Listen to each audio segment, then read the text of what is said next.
This is an audiobook for fanfiction named Journey of Void Survivor by yours truly, Iakami-sama _1126. This is their Prologue 2 of this series. Synopsis. If you are looking for a story with background, character building, adventures, action, comedy, romance, and kingdom building, then this fanfic is your cup of tea. The MC is a poor man who is swept up by the Omni-level being's antics and thrown into the void due to the being's carelessness. In the void, he spent an uncountable amount of time before his soul is recovered by the higher being. Being granted all of his wishes by the being, Evan, our MC is now on a journey filled with adventure, comedy, and romance as he is indirectly pressured by the higher being to create a large family, deciding to enjoy it fully as he can. Tag alongside him on his journey. Let's continue the story. Prologue 2. Decrypting successful. Initiating the installation of the first ability. Installing all Omni powers,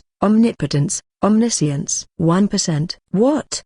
I shouted in shock as the knowledge related to all Omni powers ability started to appear in my mind. With each increase in the installation process, a piece of new information about the sub-abilities of the said ability started appearing in my mind. Sub-abilities like omnipotence, omniscience, omnipresence, limitless potential, talent over everything, and more. But as the installation process increased, a small feeling of discomfort rose from within me which reached its peak as the installation reached 100%, 99%, 100%. All Omni powers ability has been successfully installed. Detecting stress on the host's soul. Initiating sealing process on the all Omni powers ability. Starting sealing. 1%, 2%.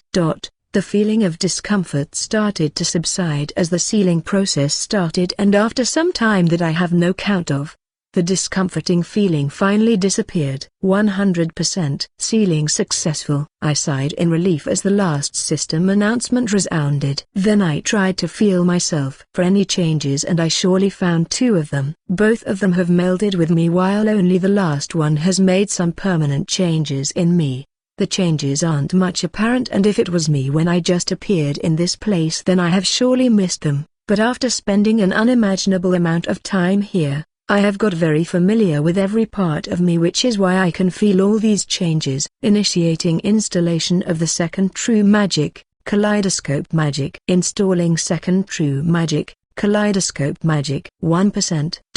I got the relative theory and its working transfer in my mind. I started examining every part of it, comparing it to the rough theory I thought of before during my time here, and found it somewhat the same. Following that, I started digesting the knowledge of magecraft and runes that I absorbed like a sponge absorbs water. 100%. Second true magic, kaleidoscope magic has been successfully installed. Initializing search for a suitable assistant to accompany host on his journey. Initiating search. 1%. 100%. Search complete. Wisdom Lord Raphael from the Tensha has been selected. Mind.x has stopped working. This announcement sounded in my mind as I heard this announcement. Initiating package loading for Wisdom Lord Raphael. Installing Wisdom Lord Raphael skill. 1%.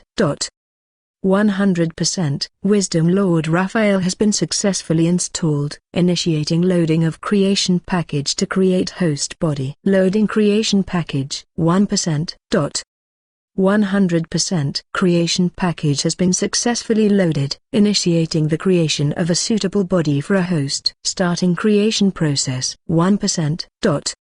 100%. Suitable body has been successfully created.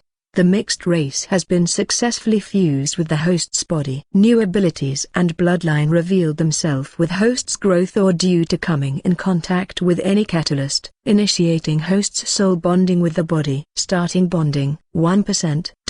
With the start of this process, I started feeling my new body, the feeling of my heart beating as it pumps blood in my body, the feeling of the pumped blood flowing through my veins. 100%. Host's soul has been successfully bonded with the new body. No defection found. Initiate world travel. A melodious sound said, Hearing it, I opened my eyes for the first time. I see someone straight out of my dreams. Akasha, I said out the name of the person in front of me while ignoring the system announcements in my mind. I was too focused on the girl in front of me as she is straight out of my dreams that I purposefully imagined preventing my consciousness from deteriorating. In my dreams she was a part of my family. She has a nice figure, silver hair, half of which are flowing over both her shoulder down into her lap while the other half flows down her back as their ends rests on the seating area of the godly throne she is seating on as she sizes me up with her enchanting blue eyes.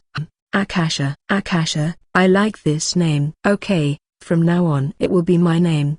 The girl now known as Akasha said with a sweet smile on her cherry-colored lips. Who are you? I asked her in confusion. She tilts her head at my question. Me? She asked back and I nodded. Just as I said, I am Akasha, the one known as Root, the owner of this place known as the Library of Akashic Records by the mortals. She said the last part while using her hand to gesture around us, which I followed only to find both of us in the middle of a circular room with no ceiling in sight. But the more noticeable feature of the room is the rows of shelves present on its wall with an uncountable number of books in them. I'm the one who created your system, she said, gaining my attention. So, you were the reason why I was in that state for who knows how long, I asked her in a questioning tone as a frown appeared on my face.